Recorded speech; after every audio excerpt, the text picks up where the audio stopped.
Bismillahirrahmanirrahim. Assalamualaikum warahmatullahi wabarakatuh.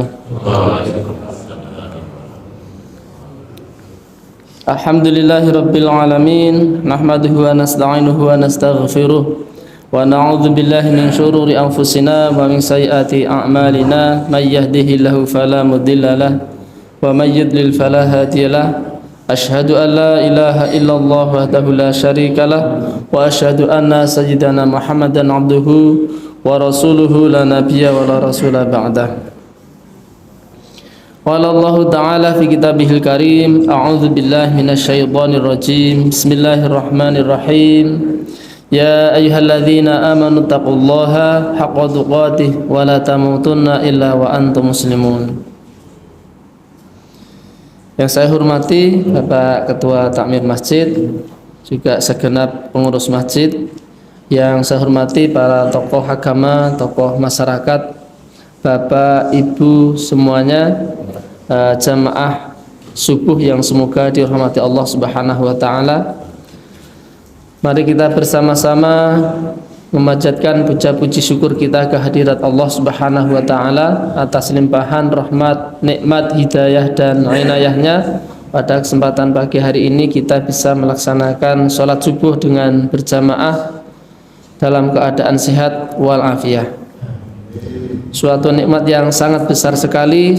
Semoga Allah Subhanahu wa taala senantiasa memberikan taufik kepada kita semuanya untuk bisa melaksanakan berbagai macam ketaatan dari waktu ke waktu, dari satu keadaan ke keadaan yang lain, sampai akhir hayat kita penuhi semuanya dengan amal-amal kebaikan sampai akhir hayat kita nanti, hingga betul-betul kita nanti mendapatkan husnul khatimah. Salawat serta salam semoga senantiasa melimpah pada Nabi kita, Nabi Agung Muhammad sallallahu alaihi wasallam. Semoga kita bisa senantiasa istiqomah mengikuti petunjuk beliau, mengamalkan sunnah-sunnahnya, memperjuangkannya, mendakwahkannya sampai akhir hayat kita, hingga nanti kita layak mendapatkan syafaat beliau, layak juga untuk meminum dari telaga beliau, layak berjumpa dengan beliau di surganya Allah Ta'ala. Pada kesempatan pagi yang berbahagia ini, kita lanjutkan materi kita dari kitab Nasha'ihul Ibad. Pagi ini makalah yang ke-19, sebuah sabda Rasulullah sallallahu alaihi wasallam mengenai 10 golongan yang sholatnya tidak diterima oleh Allah Subhanahu wa taala. Ini materi yang penting untuk kita perhatikan, karena di sini tidak hanya berhubungan dengan syarat sahnya sholat, tetapi juga perkara-perkara yang lain. Walaupun ditinjau dari sisi fikih mungkin sah, tapi kenapa Allah tidak menerima? Tapi di satu sisi juga yang tidak menyebabkan Allah tidak menerima sholatnya karena memang tidak sah sholatnya. Jadi ada yang sah sholatnya tapi tidak diterima, kemudian ada juga yang memang sholatnya tidak sah sehingga sholatnya tidak diterima oleh Allah Subhanahu wa ta'ala.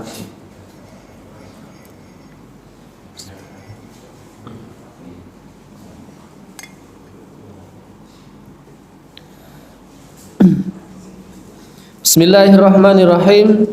Qala Nabi sallallahu alaihi wasallam, asyaratu nafarin la yakbalallahu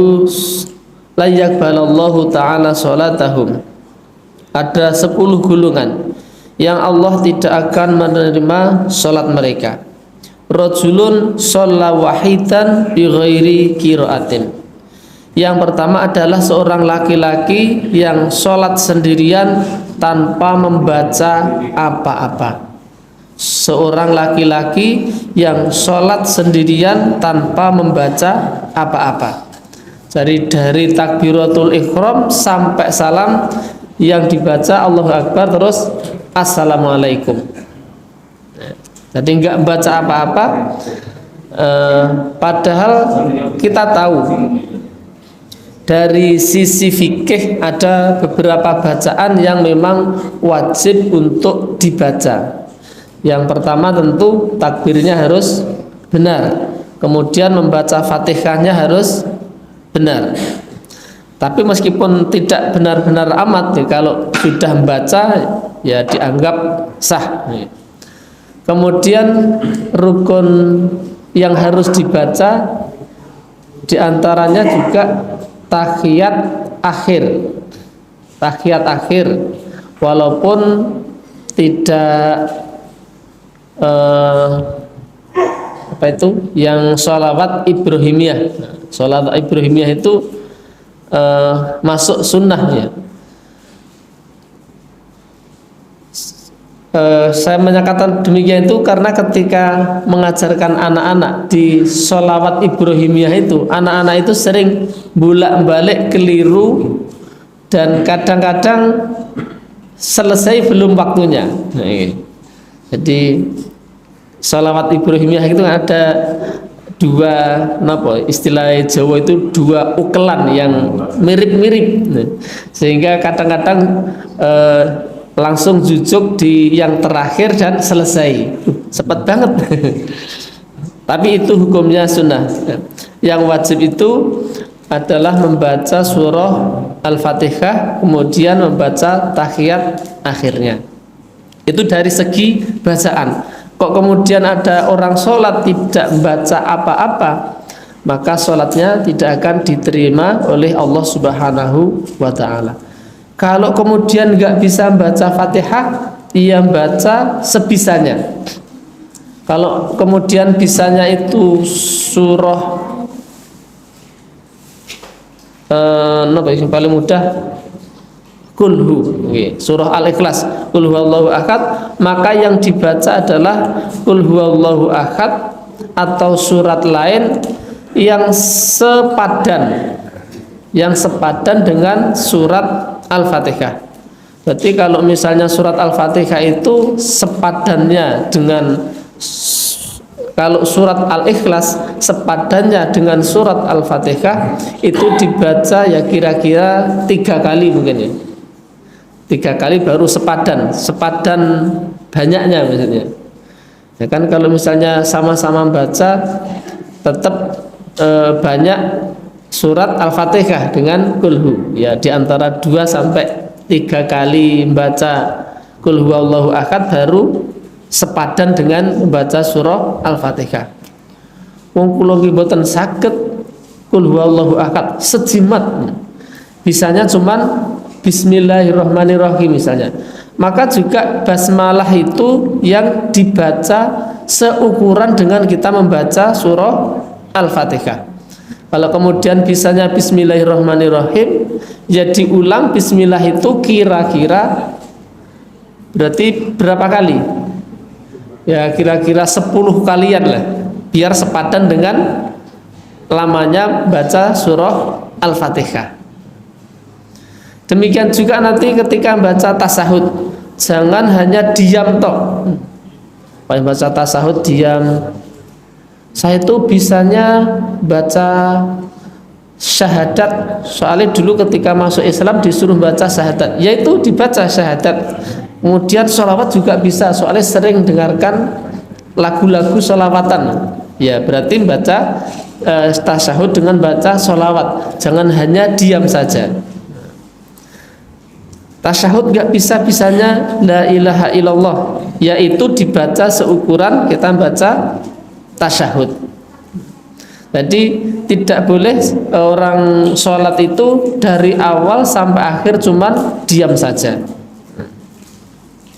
Demikian juga seseorang yang sudah bisa membaca, tidak cukup baginya hanya di batin saja. Di batin ini terus hatinya yang baca tok, tapi sama sekali tidak ada yang keluar dari bibirnya, enggak ada. Boten maumi, boten klesak-klesik. Nah, tapi memang harus dibaca, tidak cukup hanya di batin saja.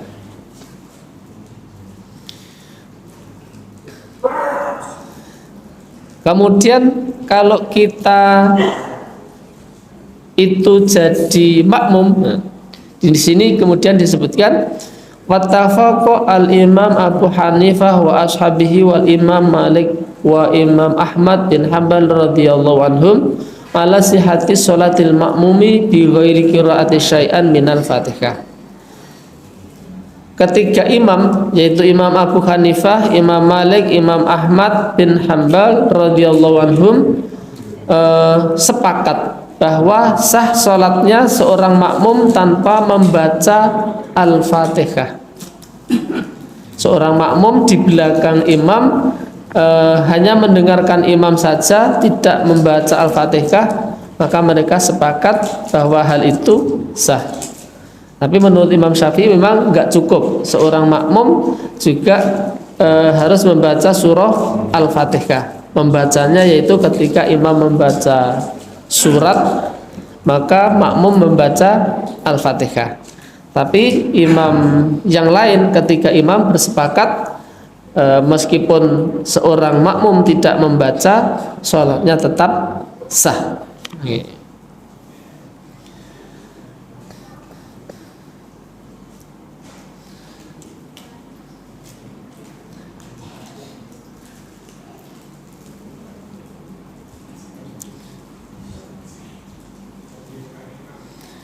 Wa rajulun la yu'addi zakah.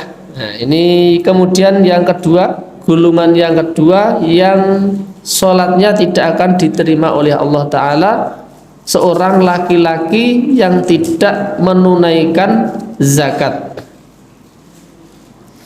Ay la yakhruju ma yajibu ikhrajuhu minal amwali zakwiyati ila mustahiqihi, yaitu seseorang yang tidak mengeluarkan harta yang wajib dikeluarkannya kepada mustahik zakat atau kepada orang yang berhak menerima zakat. Qala Allah Ta'ala wa wailul lil musyrikin alladzina la yu'tuna zakah, dan celakalah bagi orang-orang musyrik, yaitu orang-orang yang mereka tidak menunaikan zakat. Fasammahumullahu musyrikina, maka Allah menyebutkan mereka orang-orang yang tidak mau mengeluarkan zakatnya dengan sebutan musyrikin. Jadi niki hati-hati menawi nopo pelit, jangan keterlaluan. Termasuk pelit yang terlalu itu adalah seseorang yang sudah wajib baginya mengeluarkan zakat tapi kemudian tidak mengeluarkan zakatnya. Mereka termasuk orang-orang yang pelit, sehingga Allah Subhanahu wa taala menyebut mereka dengan sebutan musyrikin, yaitu wa wailul lil musyrikin alladzina la yu'tuna zakah. Celaka bagi orang-orang musyrik yang mereka tidak menunaikan zakatnya. Dan zakat di sini tentu tidak hanya zakat fitrah yang besarannya 3 kilogram saja, tetapi juga zakat-zakat yang lain seperti zakat tijarah, zakat makdan, zakat emas dan perak yang besarannya sehingga ya kira-kira 8 atau nisabnya adalah 84 kilo 84 gram 84 gram ini. Oke, buatan kilogram, kilogram kata 84 gram. Oke. 84 gram niku kalau misalnya diuangkan sekitar 2,5 mungkin saat ini. Soalnya lama luwama, bukan namung lama, luwama nggih. Pun mungkin puluhan tahun yang lalu. Sehingga enggak tahu harga emas sekarang. Tapi niku nisabnya adalah 84 gram. Wa rajulun ya ummu qauman wa hum lahu karihun. Kemudian golongan yang ketiga adalah seorang laki-laki yang mengimami suatu kaum tapi kaum itu benci terhadap mereka. Wah, ini membahayakan kita sing kulino ngimami. Ini kula nek mboten dikon ngimami ora patek senengi ngoten niku. Jangan-jangan diimami terus padha ora seneng. Lah kan nggih menjilakani kan nggih. Wis kon ngimami susah-susah malah salate mboten diterima kan nggih. Seorang laki-laki yang mengimami suatu kaum kemudian kaum itu tidak suka atau benci terhadap mereka. Qala alaihi salatu wassalam, bersabda Nabi alaihi salatu wassalam, salasatun la yujawizu salatuhum adhanahum al-abdul abiku hatta yarji'a wa mar'atun batat wa zawjuha alaiha syakhitun wa imamun umma qauman wa hum lahu karihun. Sabda Nabi alaihi salatu wassalam, beliau ngendikan 3 golongan yang sholat mereka itu tidak melampaui telinga mereka. Artinya sholat mereka itu ya bablas, tidak diterima oleh Allah Ta'ala. Yang pertama, budak yang minggat dari tuannya. Ya, jadi pergi dan minggat itu beda. Kalau minggat niku pergi tanpa pamit dan tidak ingin pulang. Kalau pergi ya mungkin hanya jalan-jalan atau gimana. Jadi budak yang minggat dari tuannya, dan kebetulan budak sekarang sudah tidak ada. Tidak ada. Jadi jangan membayangkan saya mau membeli budak, karena budak memang tidak ada. Jadi perbudakan sudah dihapuskan. Kemudian yang kedua, wa mur'atun batat zaujuha 'alaiha sakhitun. Seorang perempuan yang bermalam, artinya pada malam hari, wa zaujuha 'alaiha sakhitun, yang dimarahi. Seorang perempuan yang pada malam hari dia dimarahi oleh suaminya. Kira-kira apa sebabnya seorang perempuan kok malam-malam suaminya marah? Biasanya bapak minta jatah, ibu mboten betah. Misalnya kok bola-bali bendino buat diletih.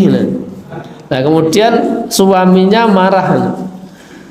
Maka sholatnya seorang wanita yang dia dimarahi oleh suaminya, seorang wanita yang dimarahi oleh suaminya, karena tadi ya, mungkin juga yang lain ya sebabnya, atau apalagi kalau sudah punya apa namanya pil, apalagi kalau sudah punya pil, pria idaman lain misalnya, wah ini tambah parah ini. Ini tidak akan diterima sholatnya oleh Allah Subhanahu wa Ta'ala.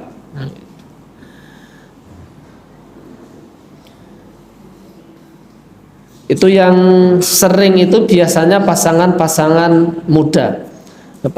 Pasangan tua itu biasanya malah sering nawari. Beda kalau pasangan muda. Ya, dari perjalanan hidup itu dapat dulu begitu, sekarang begini. Sehingga menurut pengalaman itu kemudian dapat kita simpulkan kalau pasangan muda itu mungkin banyak gengsinya ya. Apa gimana? sehingga terjadi seorang laki-laki kemudian marah karena istrinya tidak mau tidur dengannya. Jadi seorang wanita juga, kan tadi laki-laki, salah satunya seorang perempuan yang meskipun dia sholatnya sah dari segi fikih, tapi kemudian sholatnya tidak akan diterima oleh Allah Subhanahu wa ta'ala. Wa rajulun mamlukun abikun.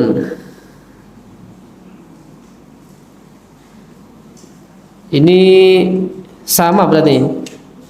Kemudian seorang budak yang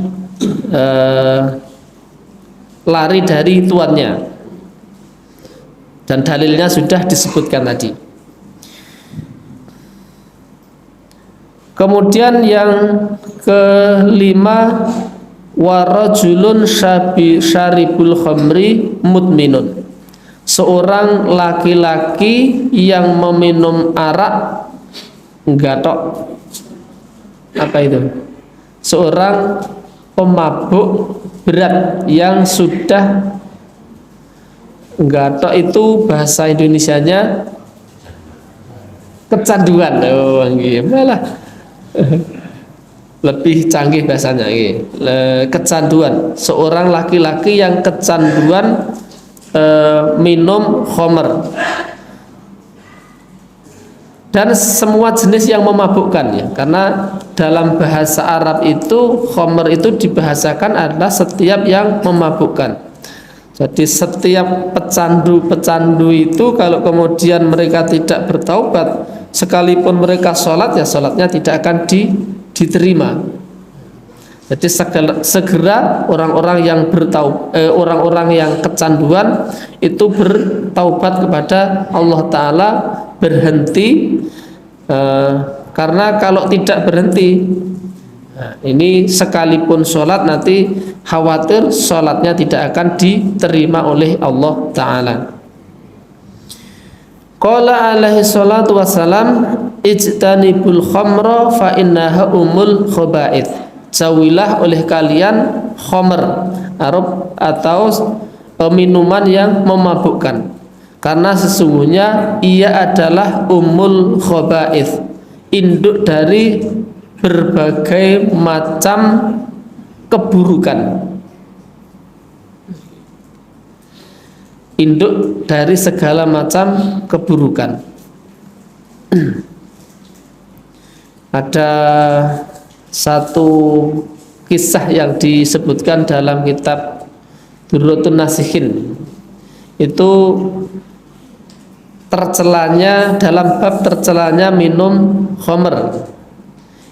Di situ kemudian diceritakan bahwa khamr menjadi induk segala macam keburukan. Ada seorang laki-laki alim yang dia itu takjub dengan ibadahnya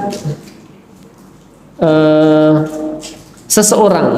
Jadi ada setan yang membo-membo atau apa ya, menyerupai seorang laki-laki soleh, yang mungkin ya menyerupai laki-laki soleh itu mungkin kalau dilihat dari perawakannya, wong wis sepuh, pakaiannya serba putih, kemudian dia sholat di atas daun pisang. Itu kan menunjukkan orang soleh dan punya karomah yang luar biasa.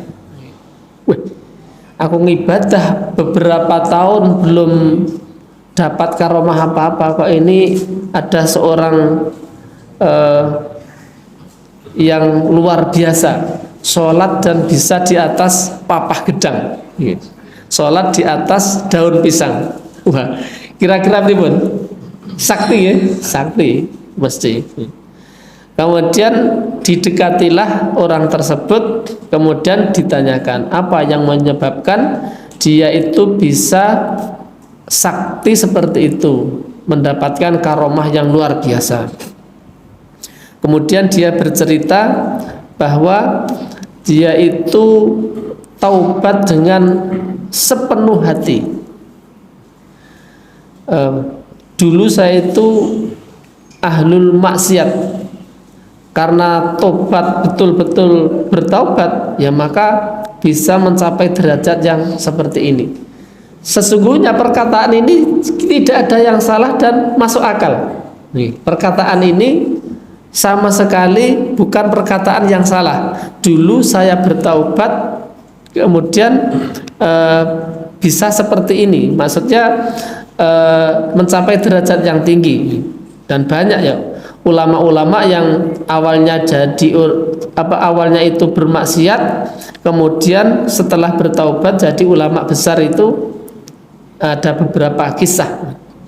Cuman setelah itu kemudian setan ini mau menjerumuskan dengan dalih-dalihnya. Lah saya juga sudah bertaubat, kenapa saya tidak bisa mendapatkan derajat seperti itu? Mungkin Anda belum pernah bermaksiat, sehingga taubatnya itu gimana ya, bertaubat kok tidak dari maksiat itu ya ibarat orang minum gak haus itu kan segeri kurang, misalnya kan itu. Maka kalau Anda itu belum pernah bermaksiat, sekarang sudah bertaubat, Anda harus maksiat dulu, baru nanti taubatnya betul-betul bisa taubat.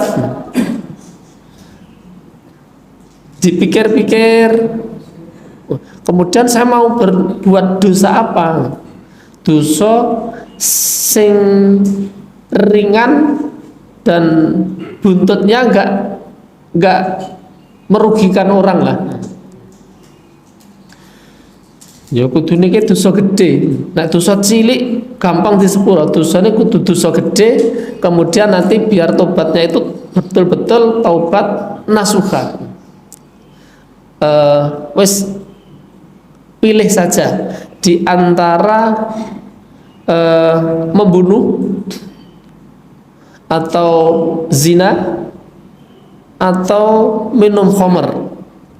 Dipikir-pikir, membunuh, berzina, minum khamr. Kemudian dia milih, wah yang paling ringan kira-kira minum khamr gitu loh.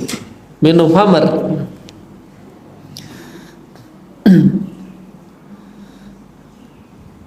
Kemudian ditunjukkan, kalau engkau mau membunuh yang mudah dibunuh, tak tunjukkan. Di sana itu ada rumah, di situ ada janda, kemudian punya anak satu. Itu punya anak kecil yang sering main-main di depan rumah. Itu kalau dibunuh gampang. Kemudian juga itu kalau mau berzina, janda itu gampang juga digoda. Kasih uang berapa, 100 200 sudah lah, mau diajak zina mau.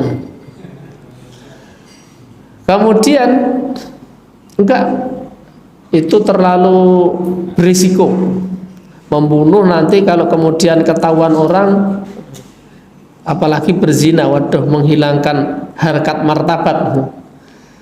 Udah minum khamr kemudian setan ini ngasih ngasih khamr yang betul-betul memabukkan, kemudian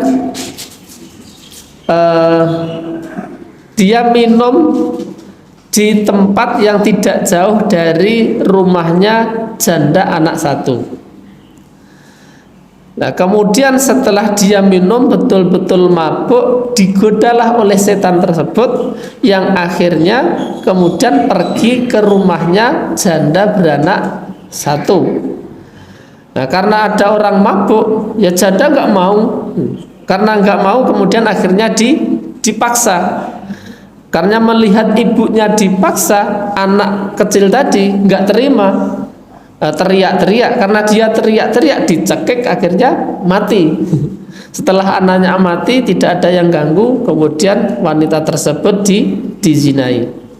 Itulah mengapa kemudian minum khamr itu lebih buruk daripada perbuatan buruk yang lainnya. Kalau tadi mungkin cukup satu bunuh, doanya bunuh tok. Tapi ketika minum khamr, dia melaksanakan dosa 3 sekaligus. Ini menyebutkan bahwa bisa jadi khamr itu menjadi dosa yang sangat luar biasa, bertumpuk-tumpuk dosanya. Tadi nggak mau bunuh, akhirnya jadi bunuh. Demikian juga dapat kita lihat di berbagai tayangan televisi ya, orang yang nyopir mabuk, kemudian mobilnya tabrakan, penumpangnya ya otomatis ada yang mati, ada yang luka parah. Baru-baru ini juga ada seorang wanita yang kemudian nyopir mabuk, kemudian ditangkap, dicegat polisi, nah, kemudian wis ngomong boten patek jelas. Itu maksudnya itu rasa malunya sudah hilang sampai ya Allah gitu. Jadi betul-betul khamr menjadi umul khaba'ith, dan hari ini sudah sangat merajalela di berbagai tempat, mudah untuk didapatkan khamr, yaitu perkara-perkara yang memabukkan. Jareke lho nggih, jareke kuatah. Jareke kathah. Jadi seorang laki-laki yang menjadi pecandu khamr, pecandu narkoba, maka mereka sholatnya tidak akan diterima oleh Allah Ta'ala. Kemudian selanjutnya, wa mur'atun batat zaujuha sakhitun 'alaiha. Yang tadi dalilnya sudah kita sebutkan, seorang wanita yang malam-malam kemudian dimarahi oleh suaminya.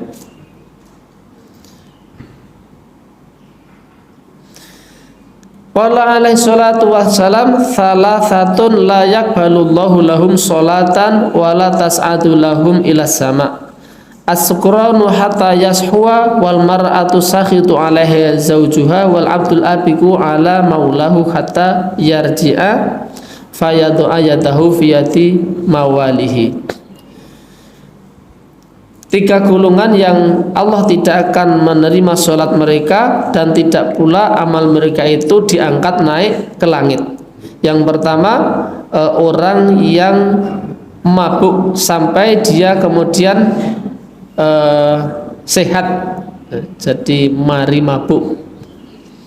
Kemudian seorang wanita yang dimarahi suaminya, dan budak yang minggat dari tuannya sampai kemudian dia pulang dan menyerahkan diri kepada tuannya.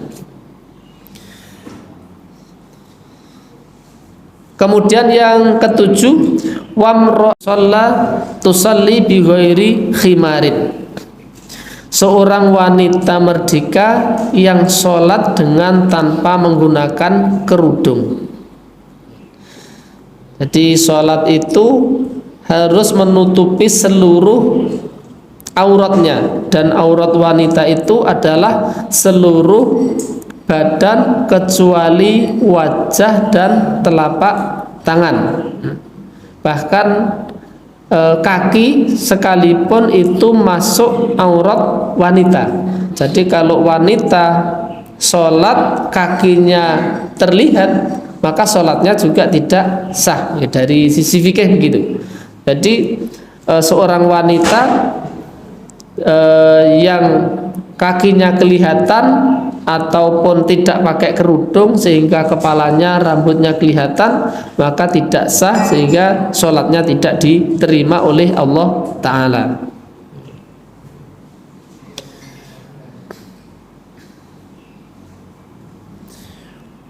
Kemudian yang kedelapan, wa akilur riba.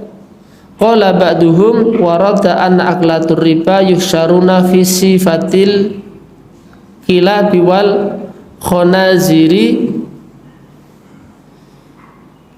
Yang kedelapan, pemakan riba. Sebagian para ulama berkata telah berlaku atau telah tersebut bahwa para pemakan riba nanti pada hari kiamat mereka akan digiring itu dihalau dalam bentuk anjing dan babi.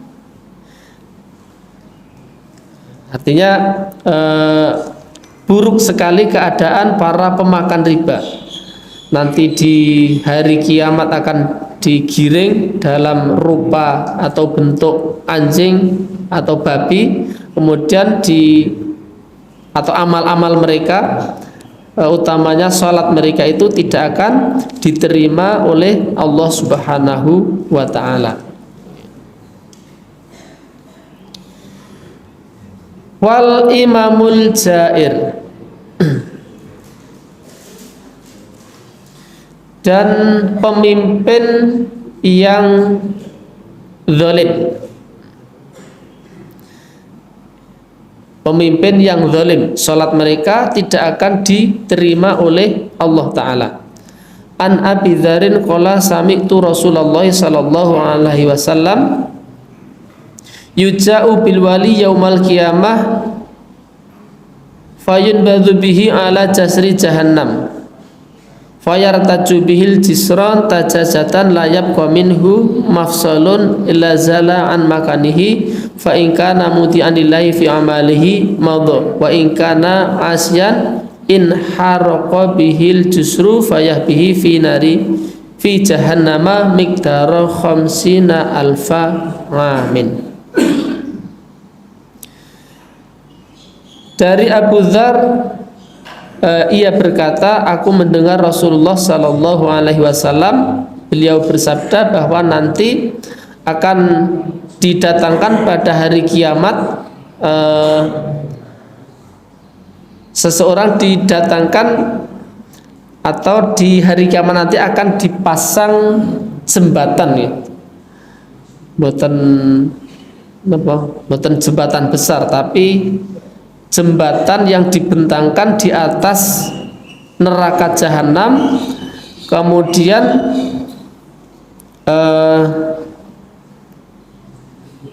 ada pengait-pengait di mana pengait-pengait itu nanti kalau orang-orang taat yang lewat itu akan aman, tapi orang-orang yang bermaksiat nanti pengait-pengait itu akan melewati mereka dan kemudian mereka akan terjatuh ke dalam neraka jahanam seukuran 50.000 tahun. Jadi sekali jatuh ke dalam neraka jahanam maka mereka akan jatuh ke dalamnya selama 50.000 tahun. Ya, karena memang neraka jahanam niku mboten cetek kados kali grindulu. Kali grindulu nyemplung-cemplung tidak sampai 5 menit sudah sampai dasar. Tapi kalau misalnya neraka jahanam itu sekali nyemplung itu sampai puluhan tahun baru nyampe di dasarnya. Mboten saged bayang nih, mboten kira-kira seberapa dalam kedalaman dari neraka jahanam. Iku medune cepet, nek munggahe. Maka itu kalau kemudian sekali nyemplung bisa sampai 50.000 tahun. Luar biasa. Jadi para pemimpin-pemimpin yang jahat, pemimpin-pemimpin yang suka bohong, pemimpin-pemimpin yang menindas rakyat, pemimpin-pemimpin yang suka ngibul, pemimpin yang zalim, mereka akan melewati sirat kemudian masuk ke dalam neraka jahanam. Nah, sekali masuk itu mereka akan turun kemudian berada di neraka jahanam kira-kira sampai 50.000 tahun.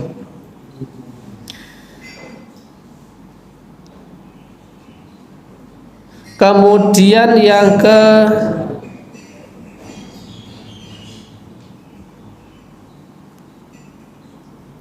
1, 2, 3, 4, 5, 6, 7, 8, 9, 10.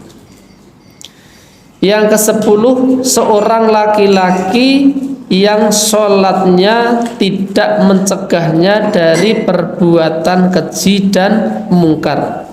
Sholatnya tidak menambah kepadanya kecuali semakin jauh dari Allah Subhanahu wa ta'ala. Rajulun la tanhahu sholatuhu anil fahsya wal munkar la yazdadu minallahi illa buhtan. Jadi sholat tapi kemudian semakin jahat, banyak sholat tapi semakin jahat, atau orang-orang yang menjalankan sholat tapi tetap saja bertambah jahat dari hari ke hari. Maka orang yang seperti ini dia akan semakin jauh dari Allah dan sholatnya tidak akan diterima oleh Allah Subhanahu wa ta'ala. Padahal Allah Subhanahu wa ta'ala sudah menjelaskan inna sholata tanha anil fahsya'i wal munkar. Sesungguhnya sholat itu dapat mencegah dari perbuatan keji dan mungkar. Ini sudah sholat tahun-tahunan tapi kemudian masih saja terus jahat, semakin banyak maksiat, maka kemungkinan besar sholatnya itu tidak diterima oleh Allah Ta'ala. Maka orang yang sholat itu harus ada perbaikan. Apa yang menyebabkan dia baik? Ya awalnya dari mikir, awalnya tetap dari mikir. Orang yang tidak pernah berpikir itu kemungkinan ya tidak akan bisa memperbaiki sholatnya. Dan memperbaiki sholat berarti membawa sholat ke dalam atau berpengaruh terhadap perilaku di luar sholat.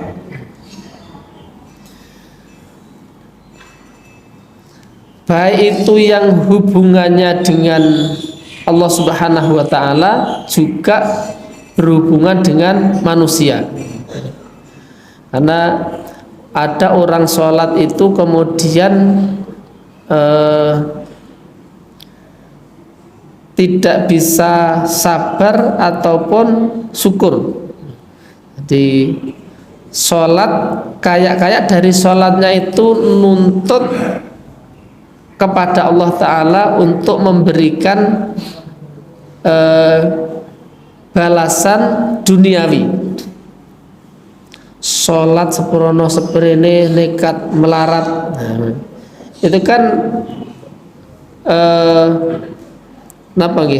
menuntut bahwa sholat kemudian Allah memberikan balasan dunia.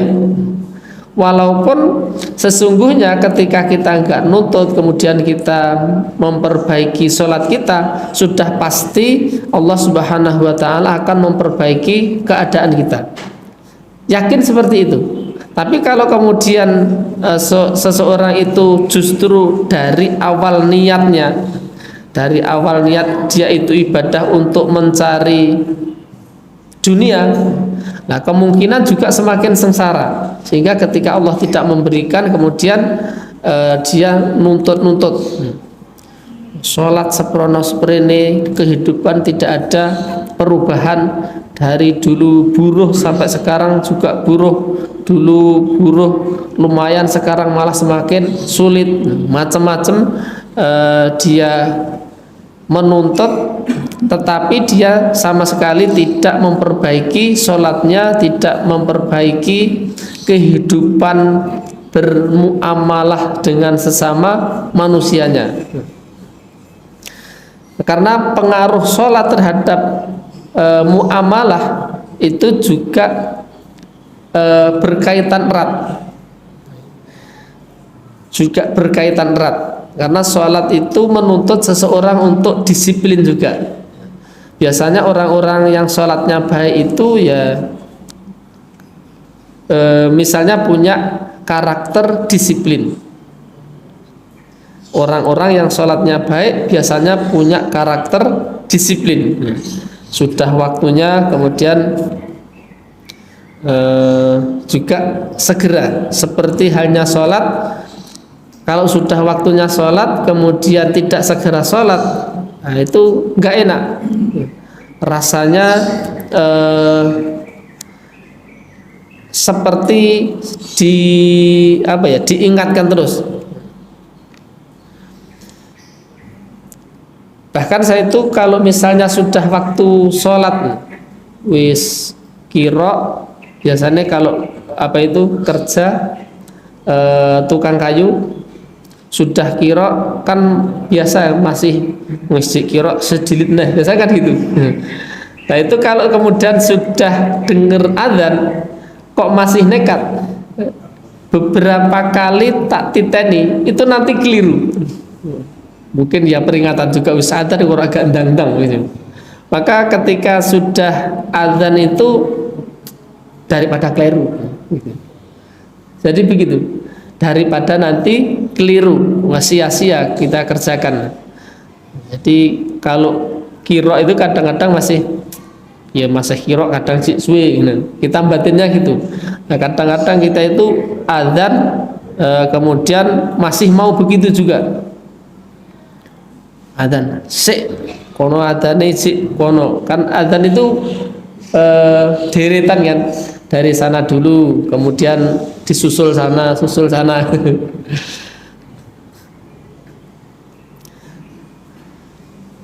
Wa rajulun la tanhahu sholatuhu anil fasya wal munkar, seorang laki-laki yang sholatnya tidak mencegahnya dari perbuatan keji dan mungkar, maka akan semakin menambah jauh dari Allah Subhanahu wa ta'ala, dan sholatnya tidak akan diterima oleh Allah ta'ala.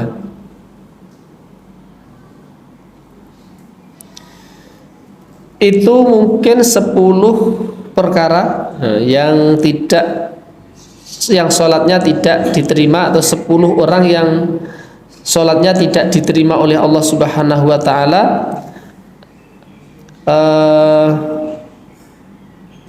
Hampir semuanya berbicara tentang laki-laki. Yang berbicara tentang perempuan cuman satu saja. Ini berarti didominasi, nasihat ini didominasi oleh kaum laki-laki. Biasanya yang banyak berperan laki-laki.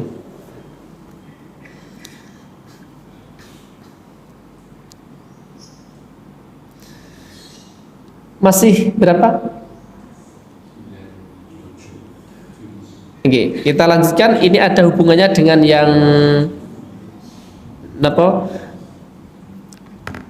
dengan sholat tadi. Al-maqalah al-ishrun qala alaihi nabiyus qala nabiyyu alaihi salatu wassalam,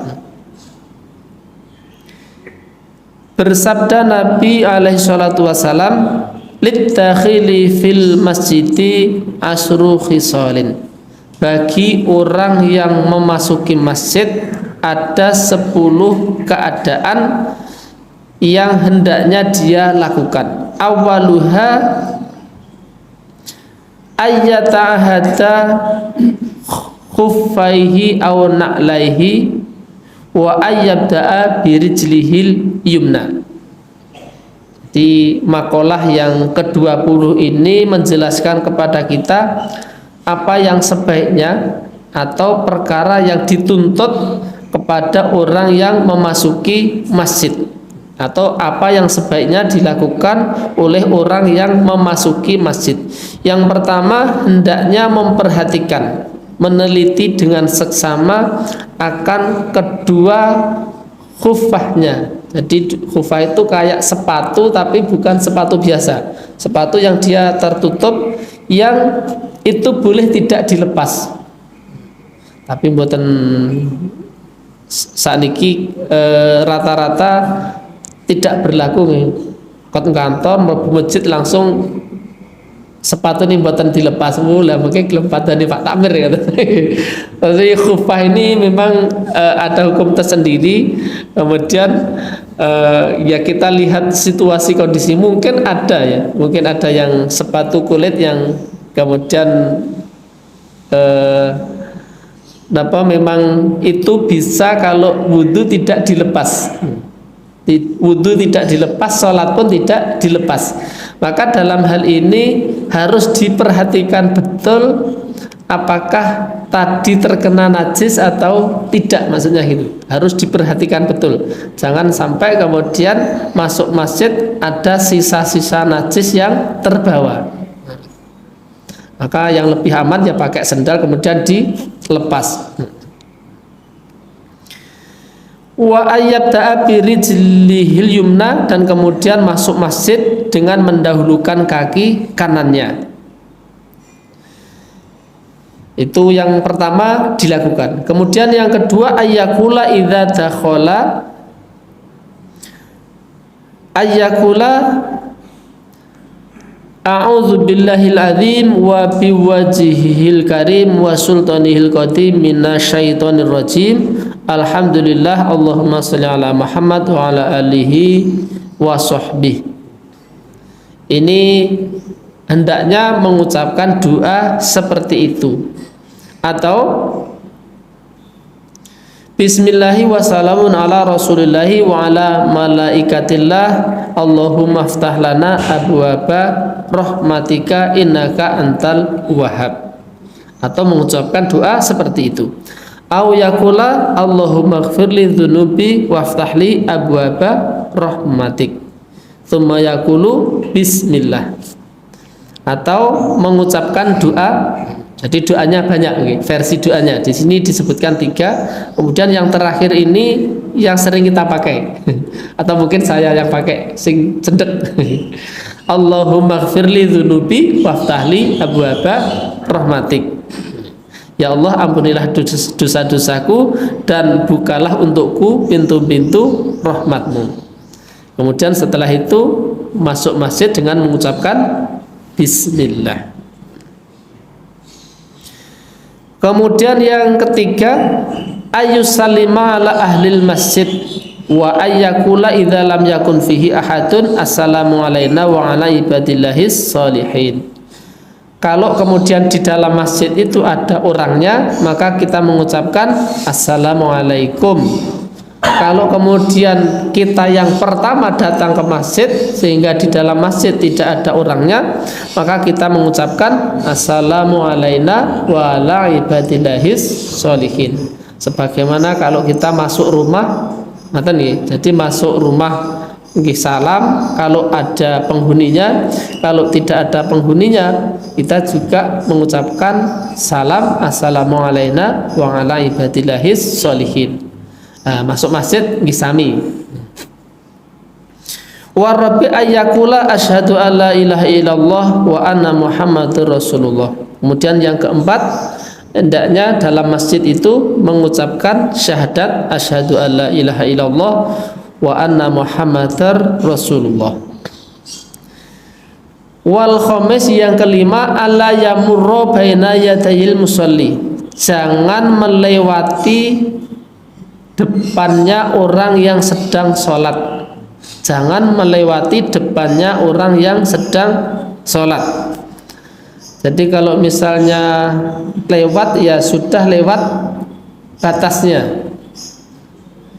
Kalau misalnya ini karpet, berarti jangan karpet yang dipakai. Artinya kalau misalnya orang sholat di shop kedua, ini berarti kan yang dipakai karpet yang kedua.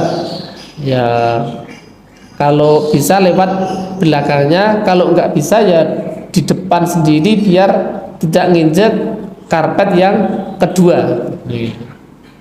Jangan kemudian persis di depan yang nanti akan digunakan untuk bersujud. Nah, kalau kemudian nggak bisa ya nunggu biar nanti kita itu nggak menginjak tempat sujudnya. Jadi lewat depan orang yang sedang sholat itu termasuk perbuatan dosa. Wasatisu Allah ya'mala fil masjid bi amalid dunya, tidak bermuamalah dengan muamalah duniawi, ka ayyabi'a aw yastari wa yusanu ayyakula inda ru'yatu dzalik la arbahullah tijaratak. Seperti menjual atau membeli. Artinya dalam masjid tidak boleh menjual, tidak boleh membeli. Jual nggak boleh, membeli juga nggak boleh. Kalau ada orang yang melakukan jual beli, maka disunahkan untuk mengucapkan semoga Allah tidak memberikan keberuntungan pada perdaganganmu. Jadi disunahkan begitu. Mengapa disunahkan? Biar tidak ada orang yang jual beli di dalam masjid.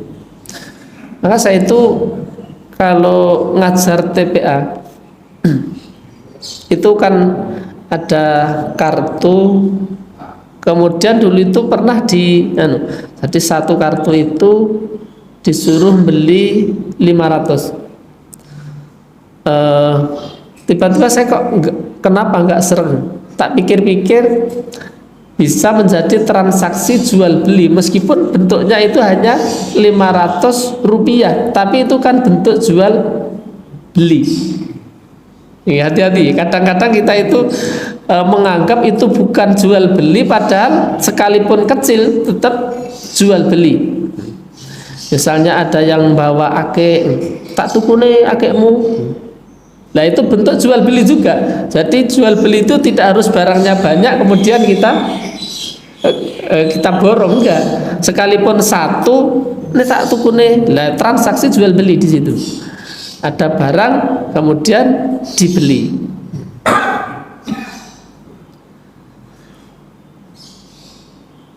Wa alla yatakallama bikalamid dunya, dan tidak berbincang-bincang dengan urusan-urusan duniawi. Kana syaddudulatin, seperti juga omong-omongan mencari barang hilang, di masjid. Golek apa? Itu uang saya jatuh ketika tadi jamaah di masjid. Tidak boleh.